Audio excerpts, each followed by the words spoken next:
E aí, pessoal, este é o Sinceras Ilusões, o podcast para quem está cansado de se iludir sozinho com a vida e veio se iludir com a gente. Eu sou o Alessandro, um cara que já se perdeu tantas vezes que virou especialista em desvendar as ilusões da própria mente. E no episódio de hoje a gente vai estrear histórias de ouvintes, pessoas que mandam algumas ciladas que já caíram ou algumas ilusões e desilusões que estiveram na vida amorosa, no trabalho, na família. Também tem aquelas histórias inspiradoras, e a de hoje é muito inspiradora. Se você quer saber como enviar a sua história para fazer parte aqui do quadro Sinceros Anônimos, entra no canal Clube dos Sinceros, que o link está aqui na descrição do episódio para você fazer parte do nosso canal lá do Instagram, e lá sempre vai ter as informações para enviar as mensagens para cá também, enviar os áudios, enviar as coisas que vocês querem enviar, comentar, fazer parte do grupo, saber aonde a gente vai se encontrar e tudo mais, tá bom? Quem mandou a história pra gente hoje é o Lucas Areda, de 37 anos, lá de Belo Horizonte. Ele autorizou passar todas as informações para ele, porque ele realmente fala que elas são públicas, e a história dele é muito bonita, ela é muito inspiradora, assim, mas também é uma história extremamente difícil. Vou deixar o Lucas se apresentar e falar um pouco de qual é o contexto dessa história pra gente. Vamos lá, a minha história. Meu nome é Lucas Areda, eu tenho 37 anos e eu tenho um problema com saúde mental desde eu nem me lembro quando. Mas eu comecei a tratar especificamente quando eu tinha por volta dos 13 anos de idade. Hoje eu consigo perceber que a maior parte deles vem do fato de eu ser bipolar.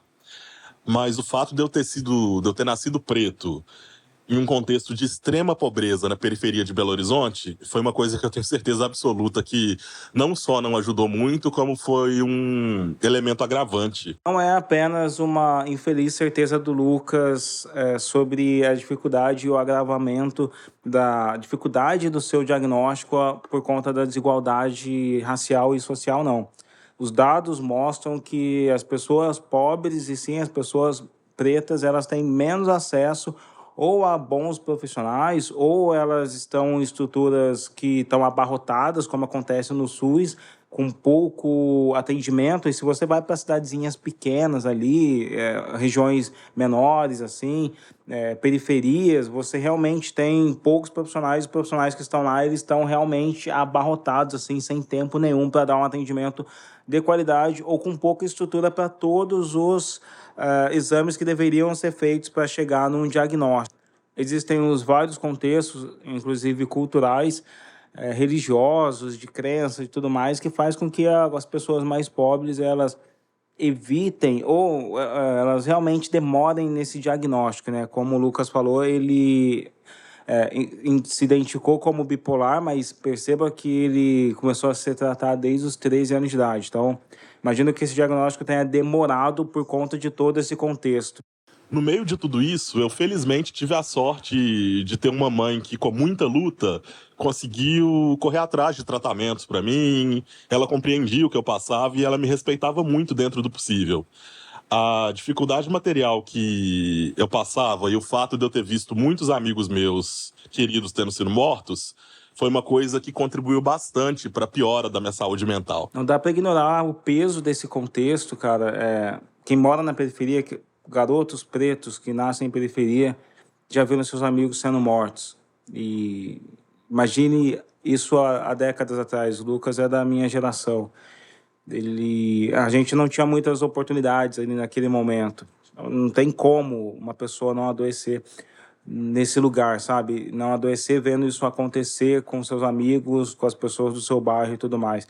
Agora, uma coisa que me chamou muita atenção aqui foi o papel da mãe do Lucas. É uma pessoa que foi muito especial e também fala de um outro contexto que acontece, que são homens, não falam muito sobre saúde mental. Geralmente é a mulher que está novamente no papel da cuidadora, tendo que ser a pessoa que entende, que tem a sensibilidade, que lida com todas essas mudanças que acontecem na saúde mental dos seus filhos. Aqui especificamente do pai do Lucas, porque ele não contou nada, na verdade, sobre a relação dele com o pai dele. Eu tô falando aqui de dados novamente que apontam que homens principalmente homens pretos, não estão falando sobre saúde mental. Hoje a gente tem muitos grupos de acolhimento, ajuda, e de pessoas que estão se dedicando especificamente para isso, mas eu sei porque eu tenho tios, pais da geração que provavelmente seriam da geração do pai do Lucas, e a dificuldade de falar de saúde mental com eles, muitos deles adoecidos até hoje, sabe? Muitos deles com aquela coisa machista de, olha, isso é frescura, pega uma mulher, toma uma cerveja, vai sair, vai jogar futebol, que as coisas passam. E não passam, cara. Não passa sem tratamento.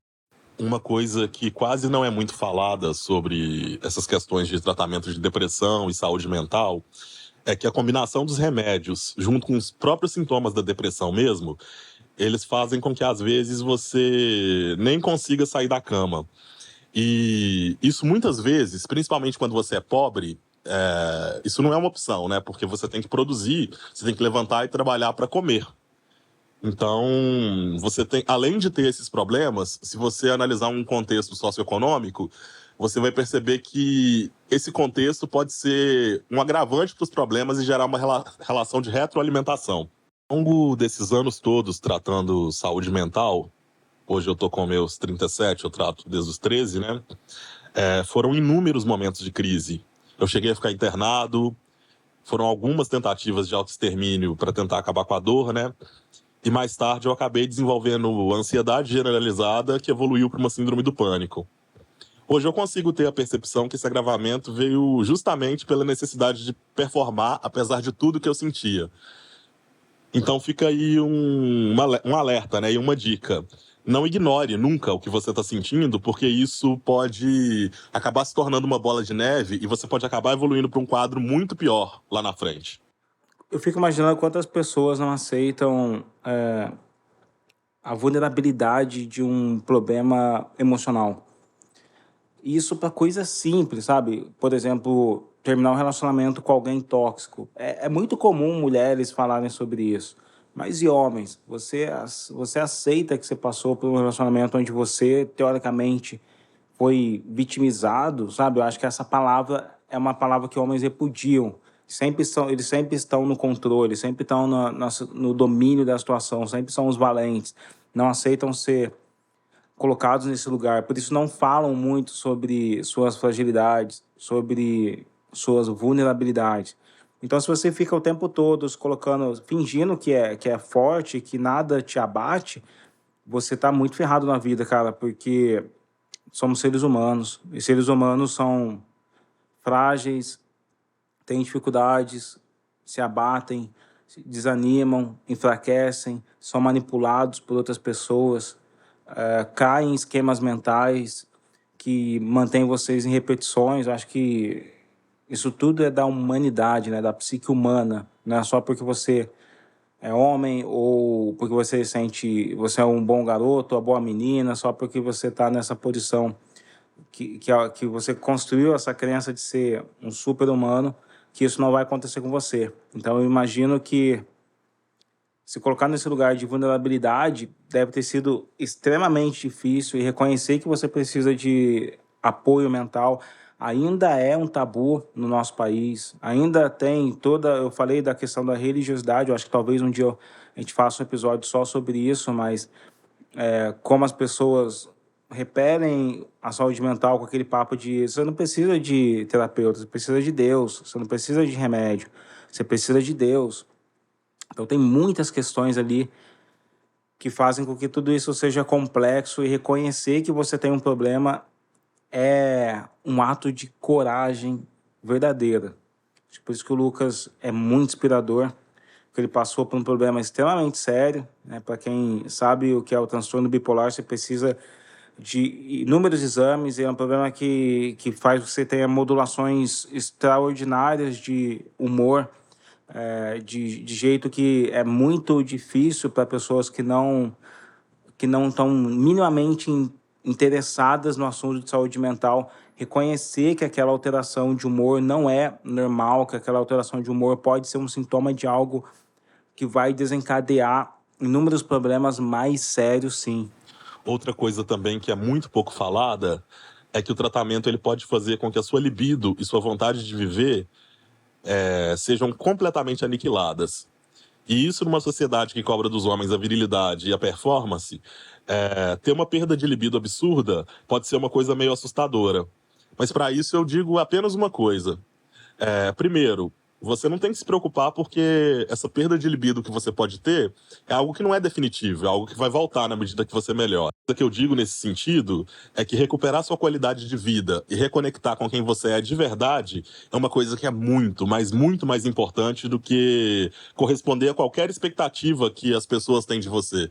O que as pessoas esperam de você, isso não importa, sabe? O que importa é quem você é de verdade. Umas dicas práticas para alguém que de repente está em um momento difícil, um momento profundo de depressão, eu diria para essa pessoa tentar criar algum senso de rotina na vida, porque isso pode te ajudar de alguma forma. Pode acabar gerando um porto seguro. Eu diria também para essa pessoa não ter vergonha nenhuma de buscar ajuda e de encontrar essa ajuda. E na medida que encontrar essa ajuda, tentar adequar essa ajuda mesmo, porque é único e cada indivíduo é único também. Então, cabe a você tentar encontrar a abordagem que seja mais adequada para você, sabe? Alguns indivíduos vão encontrar uma abordagem psicoterapêutica mais adequada, outros vão buscar junto algumas questões de fé ou religiosas que podem ajudar também. Não é o meu caso, mas eu sei que isso pode ser útil para muita gente. Não, cabe a você entender o que faz mais sentido para você e o que pode te ajudar. Eu não tenho mais nada a adicionar aqui. O Lucas foi perfeito na sua mensagem, na sua história. Eu acho que se você está passando aí por algum momento difícil, é exatamente isso. As coisas vão passar, a vida ela é mutável, ela muda constantemente e tudo que vai acontecer com você aí depende dessa sua crença nessa mutabilidade. Enquanto você sabe que tudo isso é só um momento e que as coisas podem melhorar. Busquem ajuda, busque apoio. Se você conhece alguém que passa por momentos difíceis de depressão, ansiedade, ou que é bipolar, ou que tem algum outro transtorno, apenas seja presente na vida dessa pessoa. Não precisa você tentar encontrar as respostas que você não tem por não ser um profissional, por não ser alguém que realmente estuda isso. Apenas seja presente, esteja lá do lado, mostrando que você está ali para o que ela precisar. Deixa a pessoa se abrir, deixa a pessoa ver que se sentir seguro com a sua presença, e aí você vai conseguir ajudar e apoiar ela de verdade. O Lucas mandou uma mensagem muito bonita e eu quero terminar esse episódio com a mensagem que ele deixou aqui para as pessoas que estão passando por dificuldade. Todas essas sombras e de tudo que aconteceu, eu consegui estudar, estruturar minha vida. Hoje eu trabalho com o que eu amo. E mesmo que essas sombras e esses sentimentos de vazio total ainda existam, eles ainda me assombram um pouco, eu ainda tô aqui, eu ainda tô vivo. Quando a morte finalmente me encontrar, eu quero que ela me encontre de pé e não abatido ou deprimido. Eu sei que eu não tenho muito controle sobre isso, mas pensar dessa forma e esse pensamento sozinho, às vezes ele faz com que eu me levante da cama em dias difíceis, e isso faz toda a diferença.